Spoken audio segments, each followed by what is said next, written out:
to You Can Do It Too, a podcast highlighting regular folks who followed their dreams and made it happen. I'm Joan Hutchinson, your restaurant maven. I've been described as a risk taker, though I never thought of myself that way. My mom always told me I could do or be whatever I wanted as long as I set my mind to it, and I believed her. I ran a successful catering company that led to owning and operating a top 10 Orange County restaurant and catering venue, prior to earning a bachelor's degree in business management and marketing. You know what I learned by going to school after all of that? You don't need a degree to accomplish your dreams.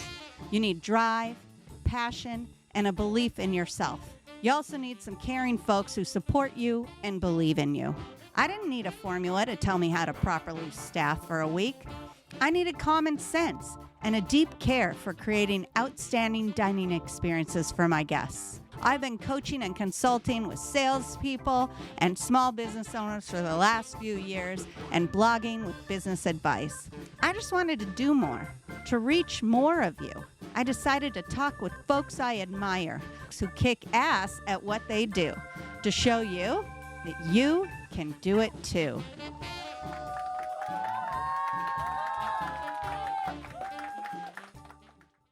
Well, welcome everyone, and thank you so much for joining me today. I'm Joan Hutchinson, your restaurant maven. Today, I'm doing a little something different. It's just been on my mind a lot, is team building. And those of us who are owners and managers of businesses, it's just so important that when we're thinking about how we can't seem to find the right people for our business, that we consider that maybe our business isn't right for some good people. We need to make sure that we're paying attention to the environment that we create and what it is that we're offering those that we want to work with us. We want to make sure that we are presenting ourselves as an employer that someone wants to work for and that people want to stay. How do we get that to happen? We create a great environment, one that's built around the concept of team. And of course, respect, because without respect, you have nothing. We need to give our employees respect if we expect respect in return. So I recorded a few things earlier. One is just talking about company culture and building a team environment.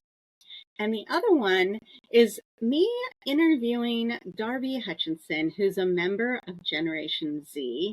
She has quite a bit of restaurant experience and has worked multiple places, but she gives us some insight into what she and those in her generation want from their employers and what they're looking for.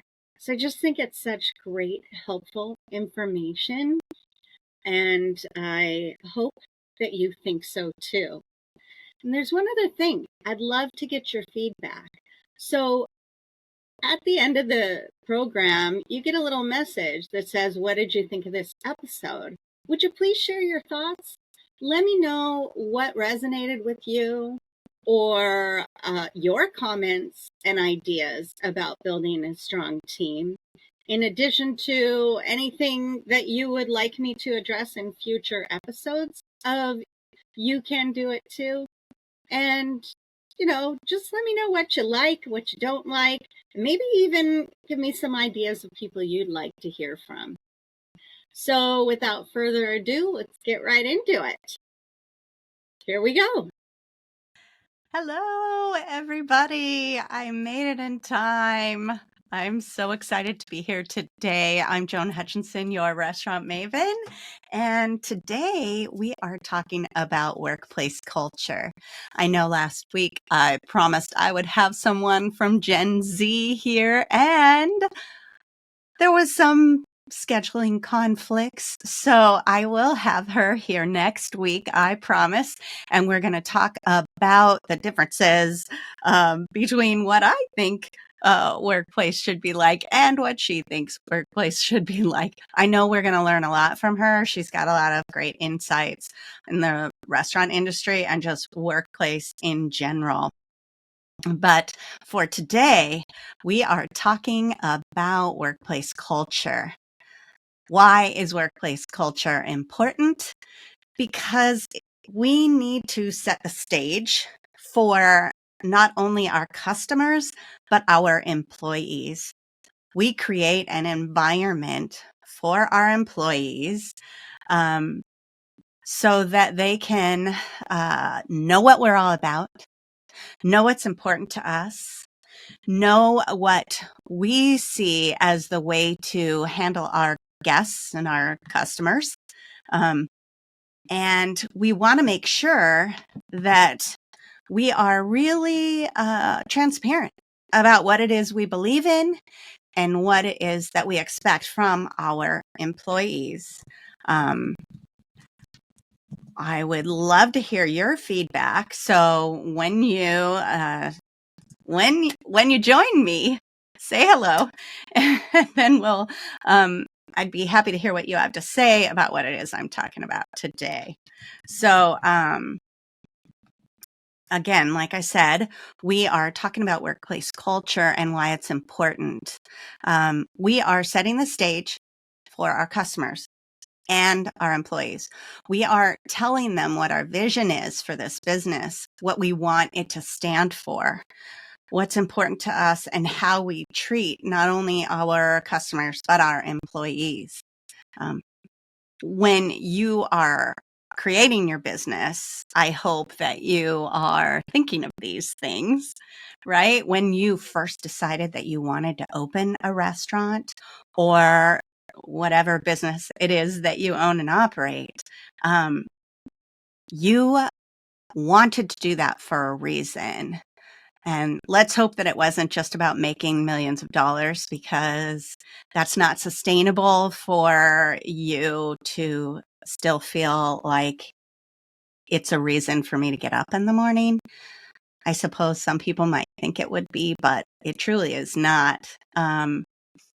So you want to think about, when it comes to a restaurant, how much you love meeting new people, creating great experiences, creating memories that are going to last a really long time. In the restaurant and hospitality industry, we have such an impact on our customers, and our customers have a huge impact on us. That interaction is what drives us crazy people in this industry. We love meeting new people and actually creating experiences just from meeting those new people. When I meet someone new and learn something about them, it really gets me excited and gets me worked up. I love that interaction, and I love a positive outcome. Who doesn't, right? Sometimes in our interactions or in our service, there's something that pops up that isn't a positive. And, in hospitality, we have to be able to think on our feet, and we need to be able to turn that turn that frown upside down and make it a positive experience. Everyone makes mistakes. We are all human. So when you make a mistake, you've got to own it. And you need to let your customer know that you accept responsibility. The customer isn't necessarily always right, but the customer feels a certain way when they're having a problem, and you need to acknowledge that. Now, we need to do the same thing when we're dealing with our employees. We have to remember that they're people too. They make mistakes, they have feelings, and they interpret situations the way they interpret situations, right? They didn't come from the same background that I did. They didn't have the same life experiences that I did. So I need to understand that they're coming from a different place from me. And so they might see this situation in a totally different light. So what's important there? Listening. Listening has got to be the number one skill a manager must have. You must be able to listen to your employees, number one, to your customers, number two. We wouldn't have a business that runs without those employees. So we've got to make it a great experience for them. And that way they can make it a great experience for our customers. Pay attention to how you treat your employees and pay attention to how they treat the guests. Watch the interactions and make sure that they're following your lead. You need to be the leader. You can't just say, oh, we're going to have a positive environment here. This is what I want. Every day is going to be a good day. And then you come in and don't say good morning. That's not a positive experience. That's not creating a good day. So you've got to lead by example.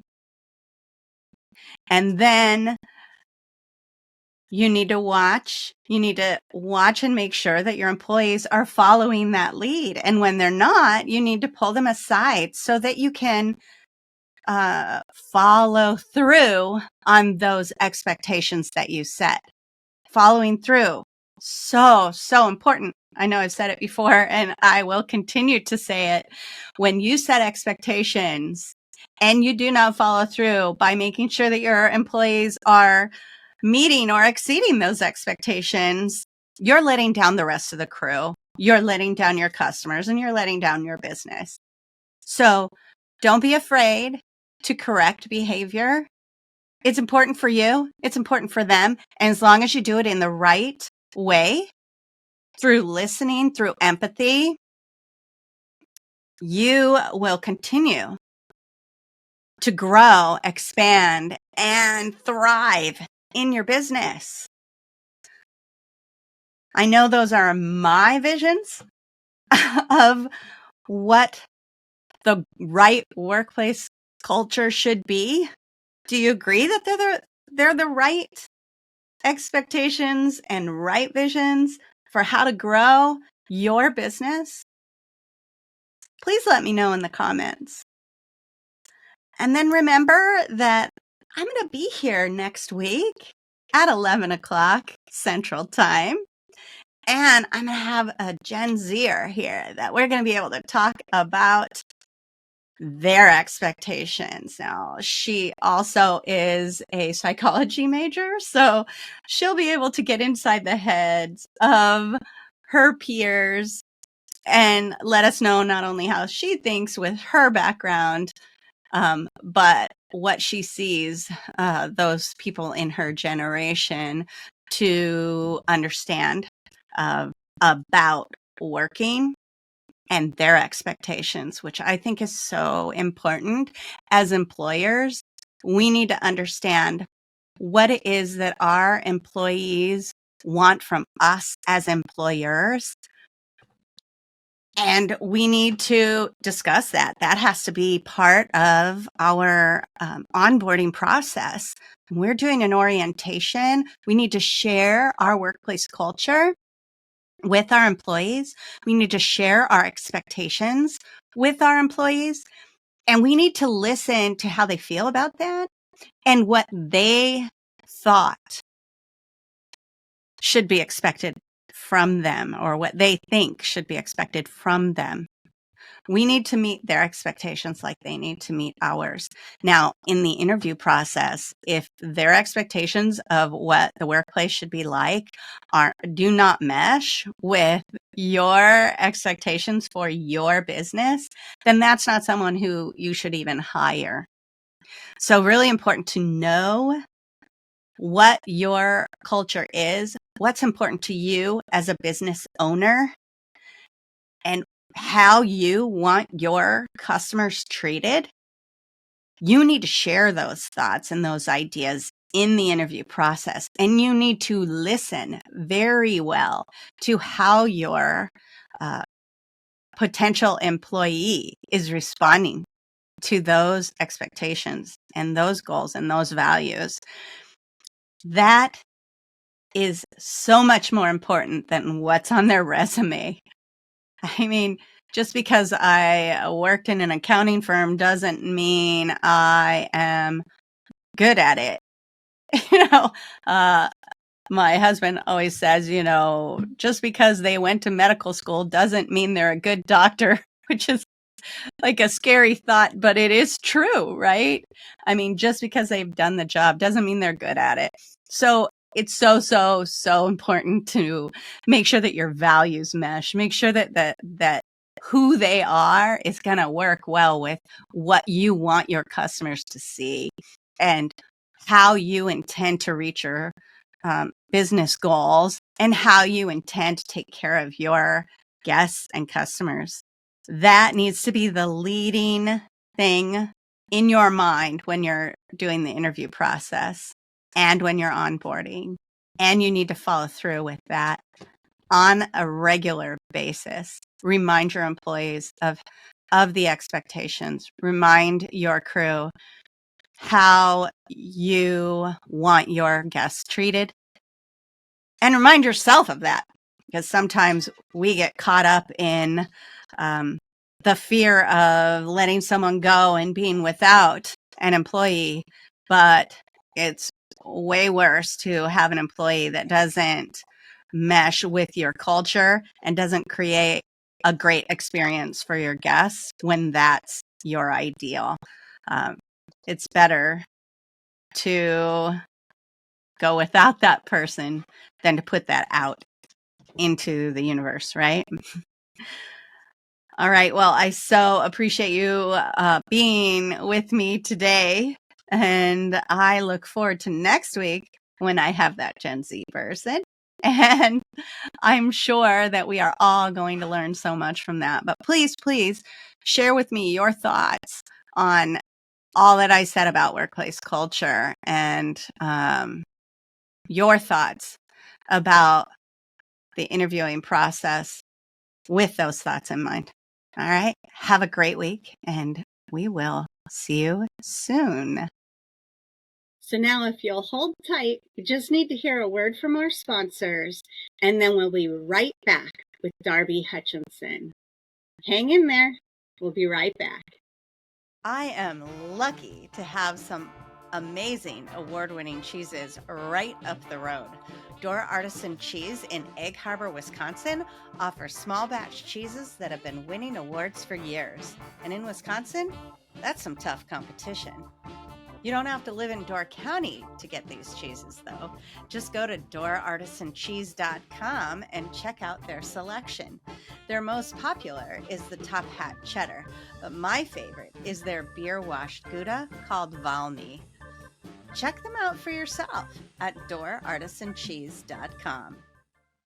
If you're an expert in your field, have a unique story to tell, or an interesting point of view, it's time to explore the world of podcasting with Kitcaster, a podcast booking agency. You can expect a completely customized concierge service from their staff of communication experts. Kitcaster is your secret weapon in podcasting for business. Your audience is waiting to hear from you. Go to kitcaster.com/maven to apply for a special offer for friends of this podcast. Well, hello. Welcome, everybody. My name is Joan Hutchinson. I'm your restaurant maven. You know that because you have joined me on our Facebook page. I am here today with Miss Darby Hutchinson. She is a member of Generation Z. I asked her here for two reasons. First, because she's a member of the generation. Second, because she's worked with restaurants and I am a restaurant coach and consultant.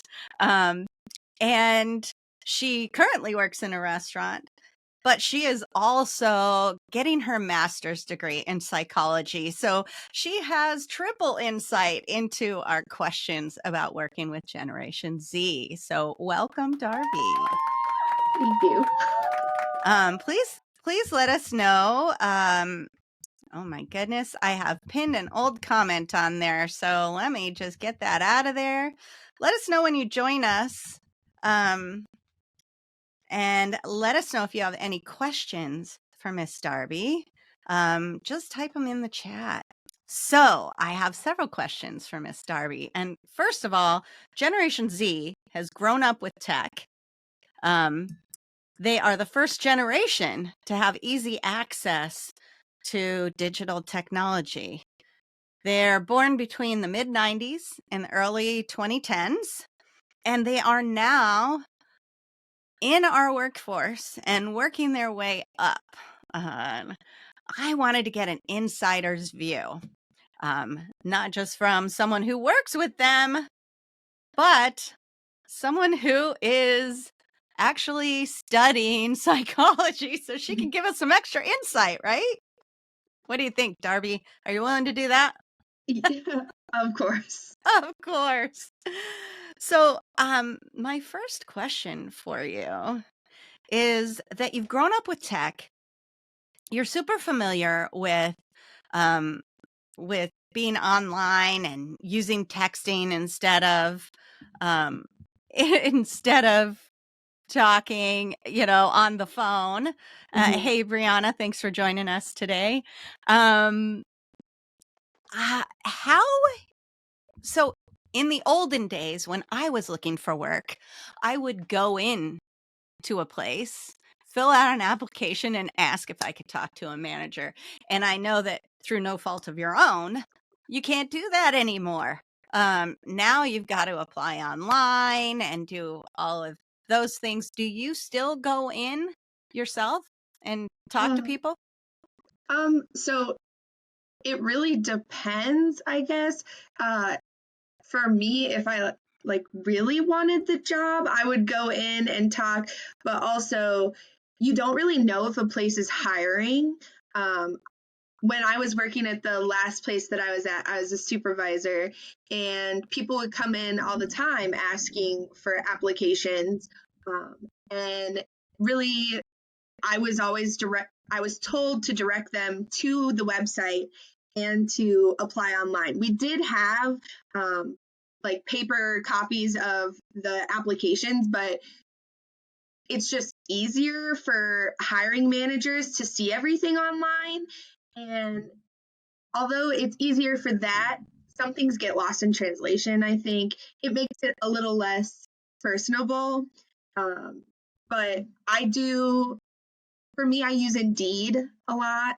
It's easy to see all of the jobs instead of walking by places, seeing if they have help wanted signs. Because really right now, everywhere has help wanted signs, but that doesn't mean they're looking for people.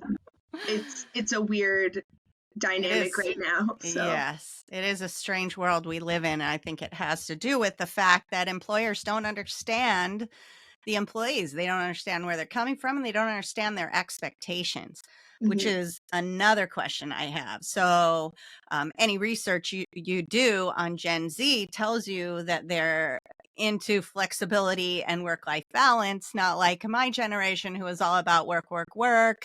Work is your life. You work hard, you get somewhere. Not that that's right or wrong. What that research says, work-life balance. Of course, work-life balance is the ideal, right? What are your expectations when you're interviewing and then you get hired somewhere, right? What are your expectations from that employer? So for me, that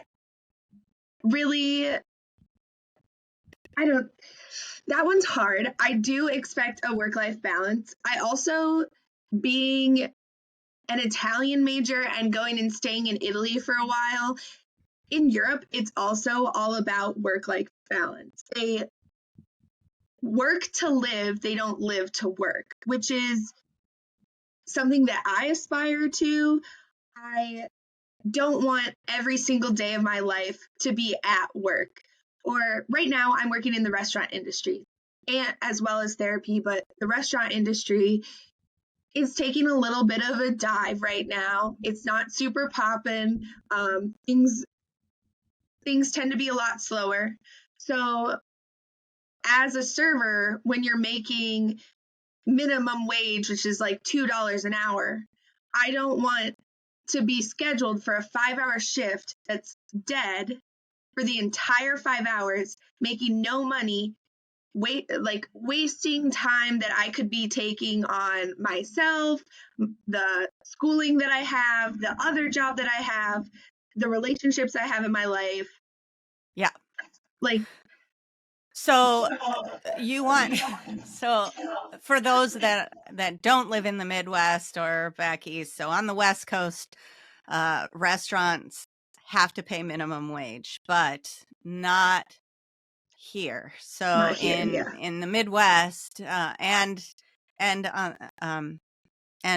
the Northeast, you can pay half of minimum wage to tipped employees as long as their average pay, including tips, equals minimum wage.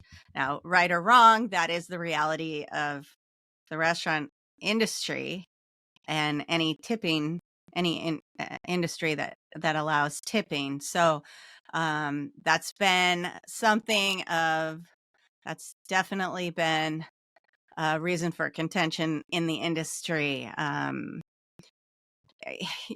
Servers in a busy place can make a whole lot of money.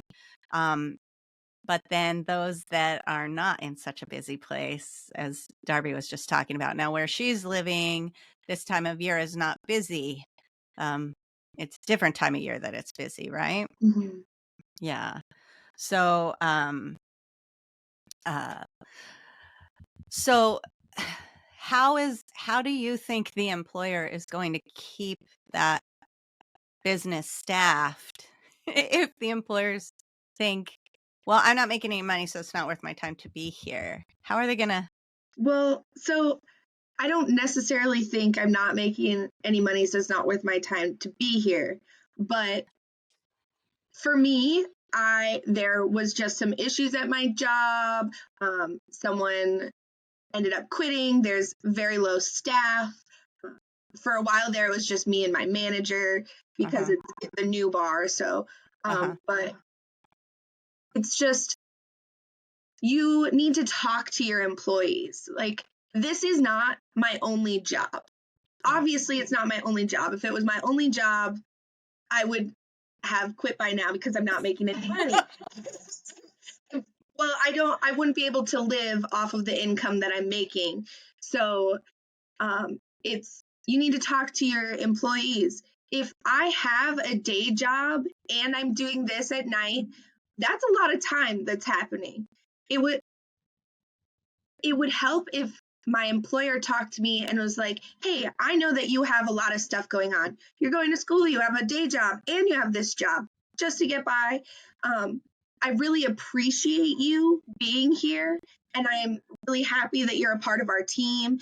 And I just want you to know that we are really grateful that you're here. We hope you stay on, and we're willing to work with you on hours. If you need a day off, if you need a week off, blah, blah, blah, blah, we're willing to work with you as long as you work with us, kind of thing. Because, like, right now I'm doing the night shift, so I close the bar. The bar closes at 1 a.m., 2 a.m. If there's no one in all night, it makes sense to be able to be like, okay, no one has been in all night. I don't need to stay here until 1 a.m. because no one has been in all night. I start at 8 o'clock. So you want to close it early or something. Or just have the option to, instead of waiting until 15 minutes before we close, have the option to be like, okay, well, last call is at 11:30 or 12:30 today instead of 1 a.m. So it's just because I know for a lot of people, the restaurant industry is their job. It is a job that you have for the rest of your life, much like yourself and plenty of other people in the industry that I work with. But for me, my employers do know that this is not my end all be all. I'm going to school. I'm trying to get my counseling certification and things like that. So I have other focuses in my life, much like a lot of the younger people that serving is targeted to. I'd say, like, serving is a young person's job. For me, I feel I do know a lot of people higher up that are older, or just this is what they want to do. Because I mean, I know a lot of moms who also have serving and things like that, but most of the people I've worked with are also students. Right. And so, I mean, I guess that's the whole dilemma, right? We understand now, like Brianna said, nobody wants to work till they're dead anymore. That we need to live now, and we all as employers need to understand that. And believe me, like, as a boss myself, I have great empathy for the people who work for me. You know, it's your birthday and you want to do something special. I'm not going to go do it. We'll figure out how to cover your shift. Sometimes it's tough, but I think that when your boss does something like that, do you feel more respected and appreciated? And do you have more respect for them when you know that they stepped in and helped out? Yes. So the owner at the place that I work now actually multiple times has said to me, "We're never going to deny anyone a vacation. If you have a couple days off that you need for yourself, for something going on with your family, he's never going to deny me that, or any of the other staff that, because everyone has other things going on in their life." So that is part of why I really wanted to work at the place that I'm at right now. I haven't really had a lot of managers or upper staff that has said that to me. There's a lot of I mean, me as a person, I put in my notices for all of my vacation and stuff like 2 months in advance. I told my manager the other day that I needed it 1 day off in November, and it's not even September yet. So, So but that's good. yeah, So you're doing that. So setting expectations in advance. Did your bosses tell you, let me know in advance if you need time off so that I can schedule around it? You obviously feel that expectation. If I give you 2 months in advance, you need to give me that day off, right? Yes. Yeah. So they have a lot of places say at least 2 weeks before. Both of the jobs I have right now actually both say I need at least 2 weeks advance. But because I want to make sure, I've been in the situation where I give 2 weeks and they're like, "Oh, well, we can't give you it off." So it's like I myself am like, well, of course, if I give you 2 months notice, 2 months in advance, I need this day off. And if you schedule me, I might not come in because I told you 2 months in advance.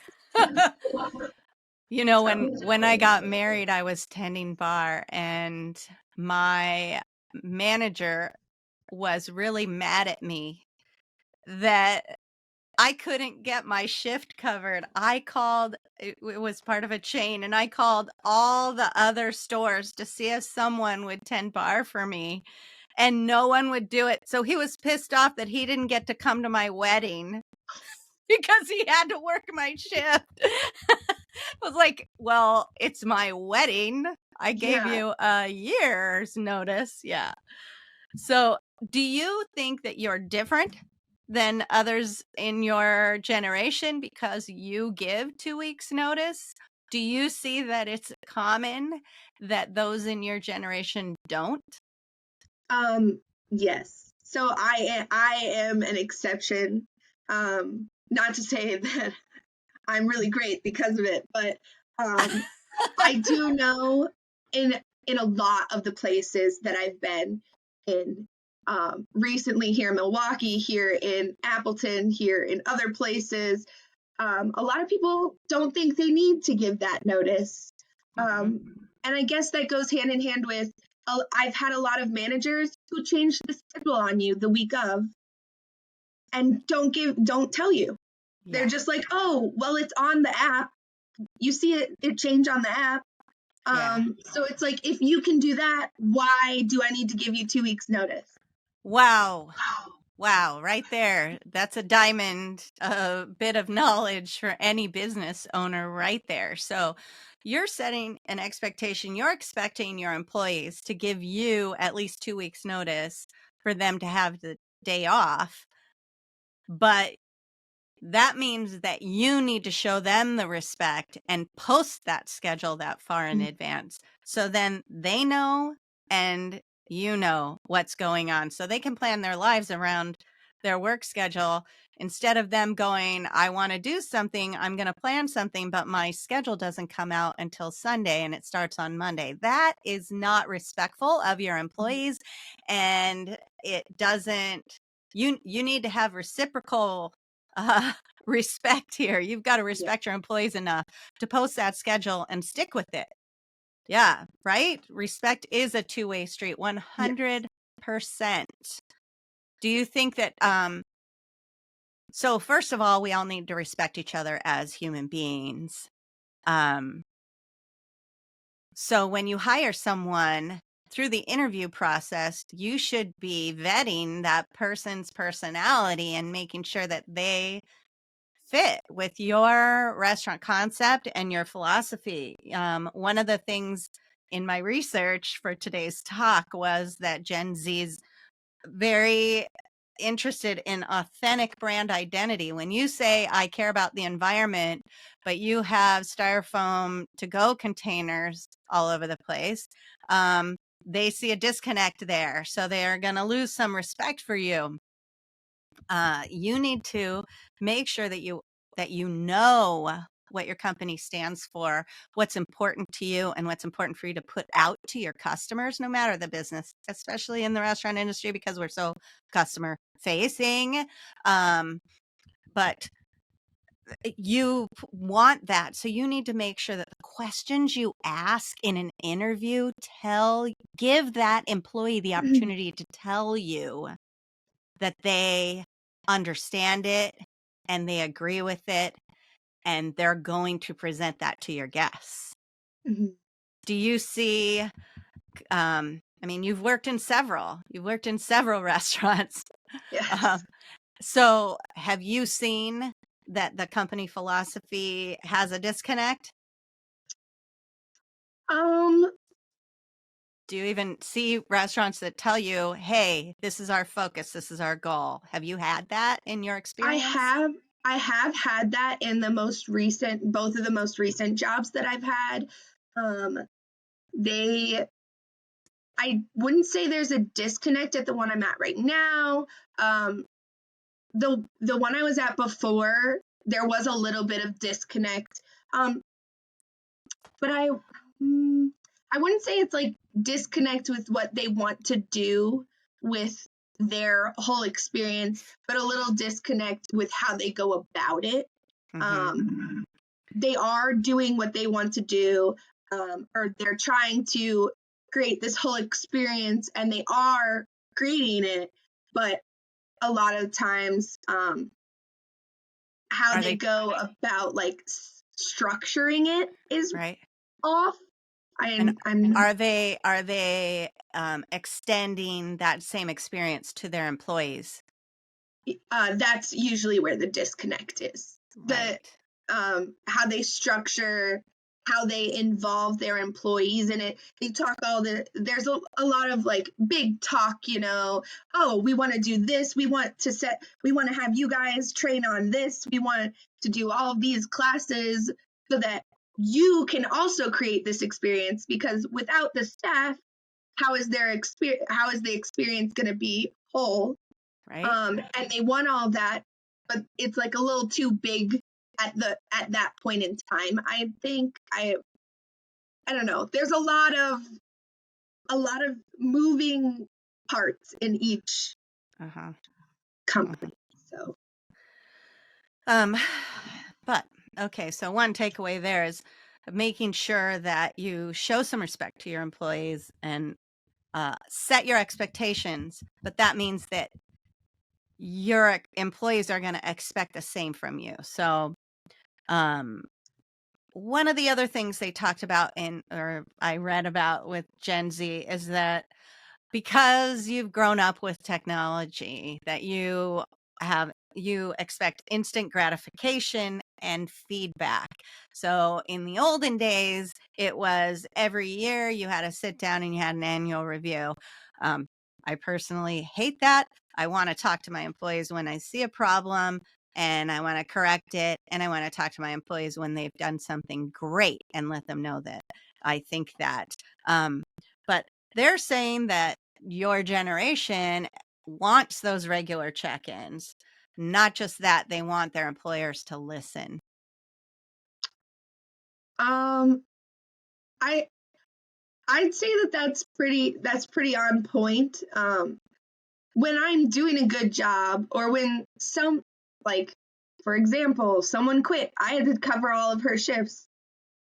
I'm taking time out of my life to cover this person's mess up. Right.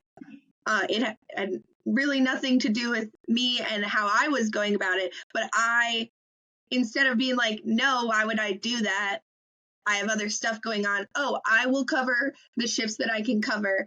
And I would like you to be like, well, thank you so much. I appreciate you for doing that. I'm sorry that this person did that, but thank you. Uh-huh. Like, right. So it's even not just necessarily I want a pat on the back, but I want you to realize that I'm doing something for you might not have done for me. I know. Yeah. Yeah. Yeah. Right. Right. A simple thank you. Yes, it has nothing to do with the pat on the back. It has nothing to do with I need you to hold my hand, and it has everything to do with I'm doing something for you because it's just what I want to do. Like, right. I see that it would be a struggle if I didn't do this, so I want to help you out, and I would just like you to notice that I am doing it. Acknowledge it. Yes, acknowledge that I am doing this for you, for me, to help the whole company run smoother.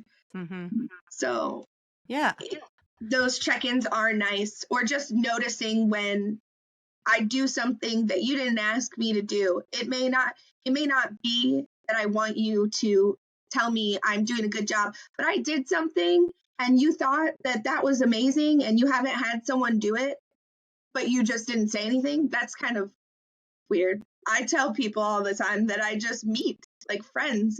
Oh, wow, you actually came to visit me at my new job.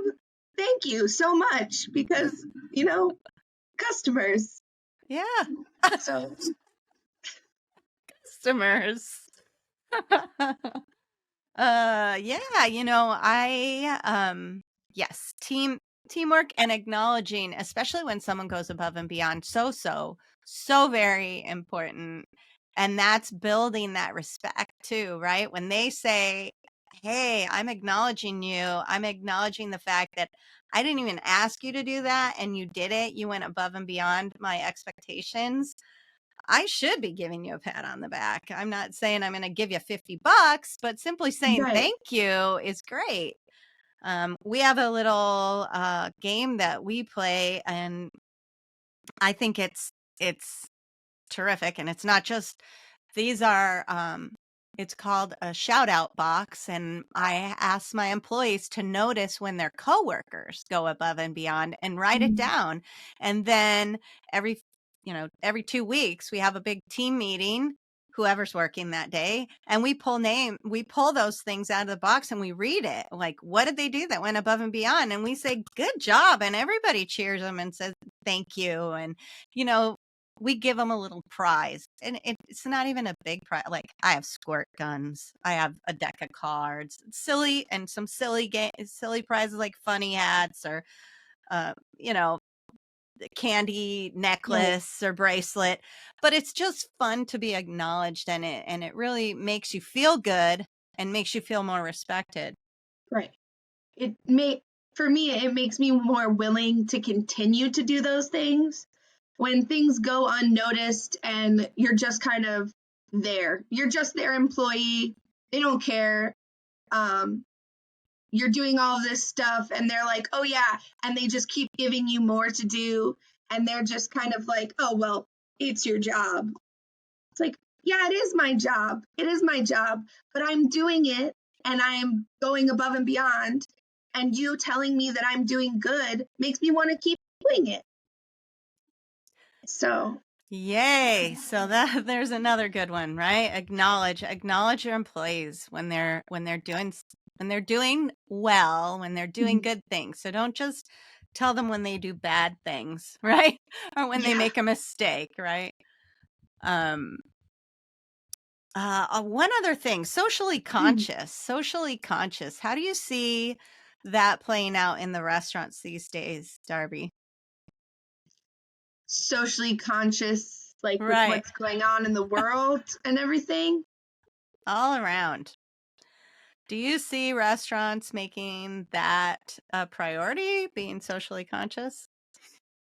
I'd say yes. I mean, it depends on where you are, for sure. It obviously depends on who's the owner, what their whole thing is. It depends on the whole brand. I know there's quite a few places here in Milwaukee that stay out of things. And then there's places like the last place that I worked at that would promote whenever anything would happen. It'd be like, well, come on in. This is how we act. This is what we appreciate all of you doing this. We back all of this stuff. And we also are trying our best to make sure that no one feels excluded. Right. So there's a lot of places like that. I think it really just depends on where you are. I do see it a lot in stores, not as much. Like a lot of restaurants tend to be a little more hands off, I'd say. But stores, coffee shops, places like that, I see a lot of social awareness there. So. So I am wondering if you have some advice for employers and specifically for restaurant managers and owners for hiring and managing Generation Z. Like, what can they do to get their employees to feel loyalty? So right here, this is a big deal, right? Because when you get a good employee, you want to keep that good employee. And we as employers often feel that Generation Z is all about the next shiny thing. and they move on a lot. So do you have any advice for us and for restaurant owners and business owners in general, who obviously we're all hiring people of this generation now? Do you have any advice for us on how to keep these employees? I'd probably say that's a hard one. There's a lot of different things. For me, me specifically, I like when a business or my manager or something talks to me. For about a year now, I've had 2 jobs at the same time and been going to school. So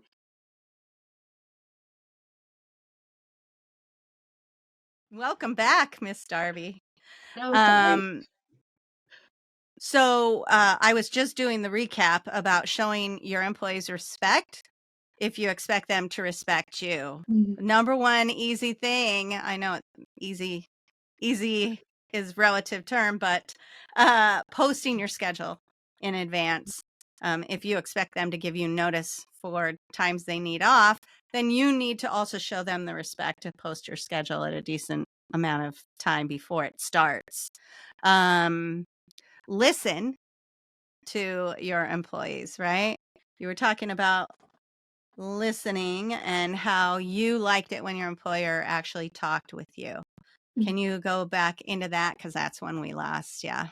It was when, I don't know how far I got.